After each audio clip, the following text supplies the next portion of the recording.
Welcome back to the Startup Showdown podcast, where we discuss pitching, funding, and scaling startups. Join us as we interview winners, mentors, and judges of the monthly $120,000 pitch competition powered by Panoramic Ventures.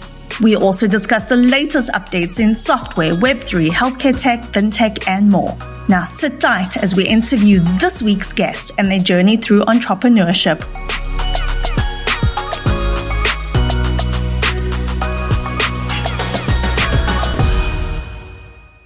Lee Cantor here, another episode of Startup Showdown podcast, and this is going to be a good one. But before we get started, it's important to recognize our sponsor, Panoramic Ventures. Without them, we couldn't be sharing these important stories. Today on Startup Showdown, we have Maija Ehlinger with Hypepotamus. Welcome, Maija. Hi, Lee. Thanks so much. Excited to be here. Well, before we get too far into things, tell us a little bit about Hypepotamus. How are you serving folks? Yeah, absolutely. So we are a publication here in town in Atlanta, but we cover the Southeast, and we specifically cover tech startups, entrepreneurship, and the venture capital ecosystem here in town. So it's been a bit of a wild ride the last couple of years as the Southeast and Atlanta has really continued to make its mark on the tech scene. But yes, we're here to highlight the entrepreneurs and the founders and investors that are moving the ecosystem forward. Now, can you talk a little bit about the history? I know this started as kind of a venture from several entrepreneurs that wanted to serve the same community by telling the stories within that community. Yes, absolutely. So Hypepotamus has been around for quite some time now. It actually started as a co-working space in the Biltmore for people that are familiar with the Midtown Atlanta area. Now we're just an online publication, and by that I mean we are doing the editorial work to highlight the great founders that are coming out of Atlanta and across the Southeast, as well as be a place where people can find their next job at a startup in town through our free job board, as well as curated calendars of events to make sure that people know where they can meet people, network, and continue to help grow the ecosystem. So how did you get involved? Yeah, absolutely. So I joined just about 2 years ago, and my background is kind of an interesting mixture of both startups and journalism. I went to school here in Atlanta and was working across different opportunities within journalism while I was in college. But after college, actually ended up working at a couple of different startups in the e-commerce and kind of marketing space. Before landing full-time in journalism. And yeah, wasn't looking for a new job, but the opportunity to take over and join Hype came about in the middle of COVID. And it was a unique blend of my background, both in journalism and working at very, very early stage startups.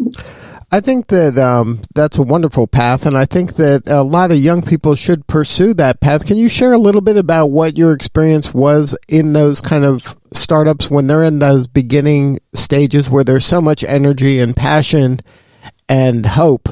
To get involved in an organization like that, it's a lot different than for folks that get a traditional college experience, get a job at maybe an enterprise level organization. It's a different ecosystem and environment. Can you speak about what yours was at those startups? Oh, absolutely. And I give this advice to many people who ask, even if they're looking for jobs in journalism.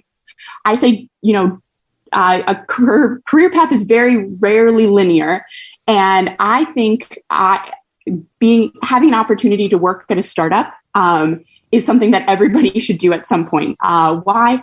One, it gives you stories upon stories to tell during interviews. You have to be able to learn how to think on your feet quickly, learn how to wear multiple hats, and often you're going to be working on problems that you wouldn't be able to do at a larger company. So my first experience out of college was doing marketing and operations for a menswear e-commerce brand.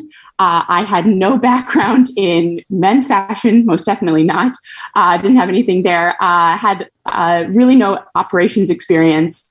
But for me, I was willing to get my hands dirty and figure it out. A lot of long nights, a lot of early mornings. But for me, I use that experience so much in my journalism time now, both because I really understand what it means to join as person number 3 at a team that is literally building something in their basement. So I empathize with entrepreneurs in that way, but also just, the opportunity to take on a challenge that you don't get to do very early in most people's careers.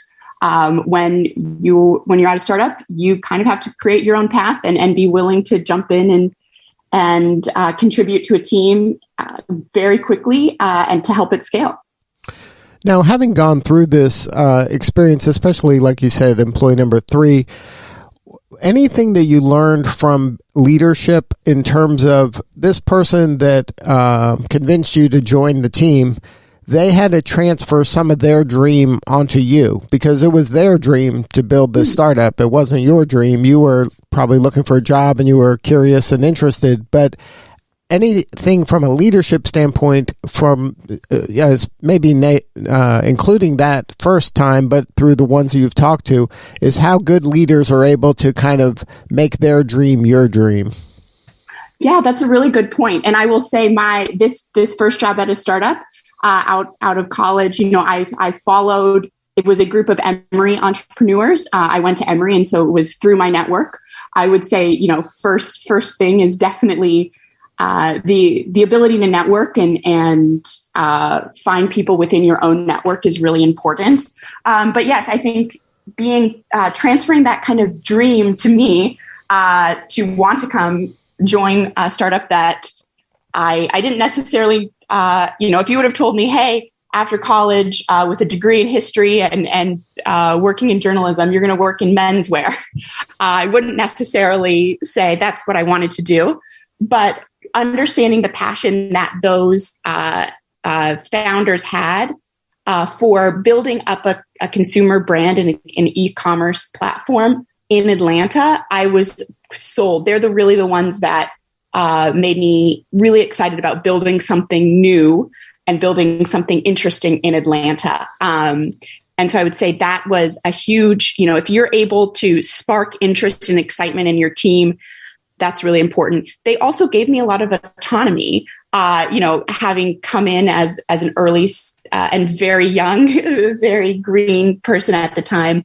They had the foresight and the trust to say, hey, if you have an idea, let's talk about it and let's see how we can bring it to life. And that's something that I definitely think as I've stepped into leadership roles, I try to emulate that as much as I can, because that's how you get interest from and buy-in from people on your team at any stage of growth for your company. Now, having gone through the startup experience, you kind of went back to your journalism roots. Was that always kind of the plan? Was always to find a way to stay in journalism and tell those stories? And this was kind of a slight detour along the way? Or was this something that if this thing really got a lot of traction and energy, you might have seen, a different Maija might be a startup founder right now? Oh, that's an interesting question. Yeah, I think for me, I've always been passionate about writing and journalism. And so that has kind of been my North Star this whole time. And, for me, when I was doing operations and marketing at this company, I was able to do a lot of storytelling for the startup and for the team. So that was great. What I now in this role at Hype, writing is my passion, and the chance that I get to talk every day with founders who are, bringing their stories to life. I get so inspired by talking to founders every day.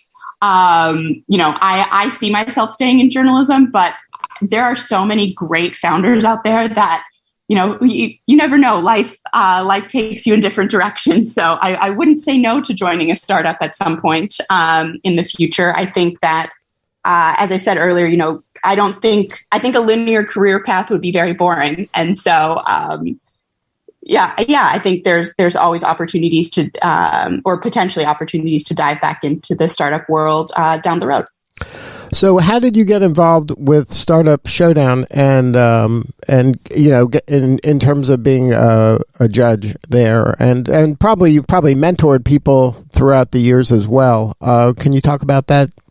Sure. So, as I mentioned, I joined Hype in July of 2020, which is a pretty fascinating time to join a new journalism, start a new position within journalism, because, as you know, in journalism, it's much easier to network and meet people in person, understand your sources and meet people in person. So wasn't able to do that.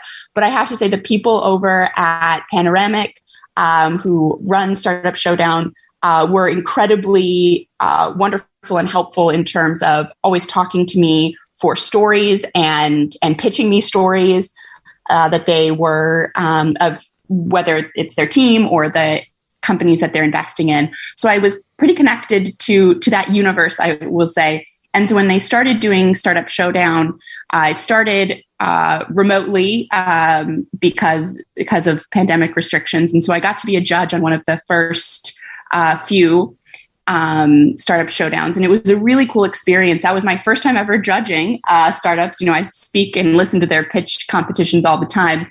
But it was a really cool opportunity to talk with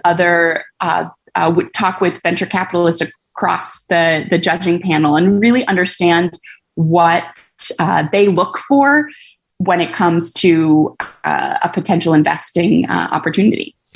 Now, was there anything that when you were kind of working with them, and obviously they're putting their money on the line, so they're looking at this through maybe a different lens than you, but was there anything that was like an aha moment, like, oh, wow, I didn't realize that was so important, or, I didn't, they connected some dots for you maybe that you didn't see in the way that they saw an opportunity or a venture?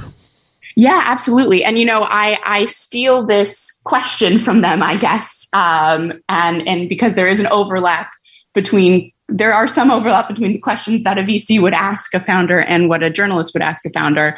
But I think that they do a really great job at really pulling out from a founder, why, asking the question very directly, why are you the right person to build this? Because inherently as an entrepreneur, you are, you have to see the world in a different way. And you have to convince people that you are the right person. Not only that there's a market for your idea that doesn't exist now, but you are the right person to build this and bring more people into your vision. And so I ask that question very pointedly now, and that is something that the Startup Showdown team definitely thinks about, because they are investing money and time into a founder. And they want to make sure that's the right person tackling the right problem at the right time. Now, do you have any advice, since you're in journalism, any advice for the startup founders that are listening to this right now on how to get the attention of the press? It's so difficult to be heard and to be found in today's world. How do you stand out? Is there anything you could be doing to elegantly maybe stay top of mind in terms of a reporter or of a publication, a blog, no matter what it is? And today there's so many different choices out there, but how can a founder get the attention of the media in an elegant way that's not turning you off and it's not obnoxious? Lee, I really appreciate that question, because I'm sure, as you know, journalists' inboxes get pretty messy pretty quickly, just in terms of the amount of pitches that go out there. For me, I think the best time to talk to a journalist, you should be creating rapport with journalists and really the general PR world, I guess, as well, long before you have news to share. And I say that because when someone raises funding, that story is going to be out there and potentially, most likely, picked up by multiple news outlets.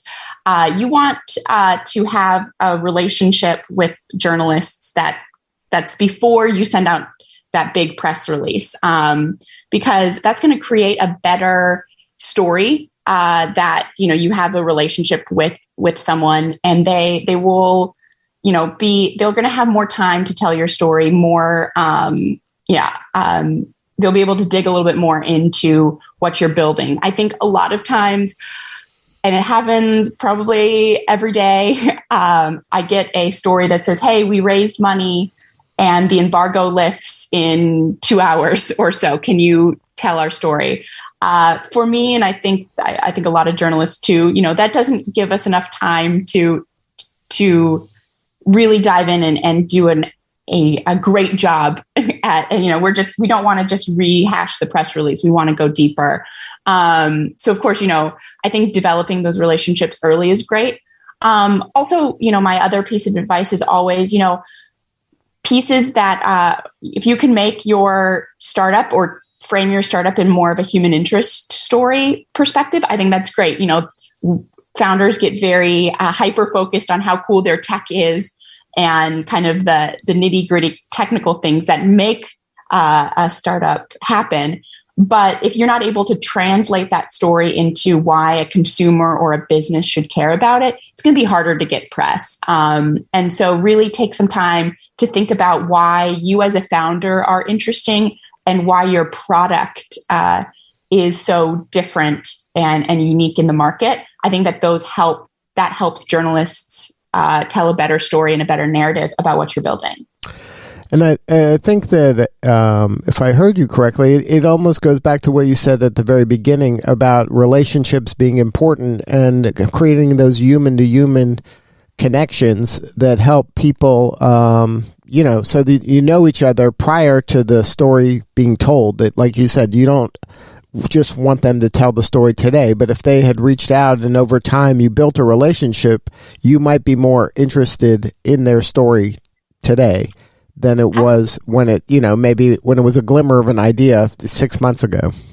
Right. Absolutely. I think keeping in touch is really important. You have to remember that, putting out a news wire, goes out to every journalist, and it's so easy to glaze over those a little bit just because, you could get easily 100 of those a day.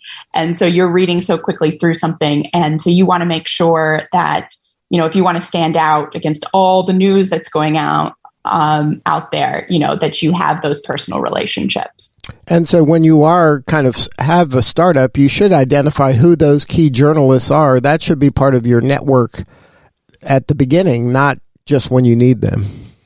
Yeah, absolutely. I think it's very helpful for us, and at Hype we're very obviously industry focused. We focus very much on tech startups in the area, but we're also geographically focused. So we don't cover, there's great startups happening all over the country and all over the world, but we are hyper focused on the Southeast region, and so there's for startups that aren't in the Southeast, there are awesome journalists and smaller publications in your area. I'm very sure of it. And people who would like to connect with other people. I'm happy to connect people with other journalists around the area or around the country too, because I think that's important for people to know your journalists in town. Now, if somebody wants to kind of follow Hype and the different stories that you're covering around the Southeast, what's the best way to do that? Yeah, absolutely. So we put all of our stories out on hypepotamus.com, and that's hypepotamus.com. Published there pretty much daily. And then we have a twice a week newsletter that goes out as a digest of all of the recent news and upcoming community events and jobs that are also available. So you can check us out online, or if you want to get a curated list, sign up for our newsletter that goes out Wednesdays and Fridays. Well, Maija, thank you so much for sharing your story today. You're doing such important work, and we appreciate you. Well, thank you. I really appreciate the time, and look forward to chatting with you soon. All right. This is Lee Cantor. We'll see you all next time on Startup Showdown. As always, thanks for joining us, and don't forget to follow and subscribe to the Startup Showdown podcast so you get the latest episode as it drops wherever you listen to podcasts. To learn more and apply to our next Startup Showdown pitch competition, visit showdown.vc. That's showdown.vc. All right, that's all for this week. Goodbye for now.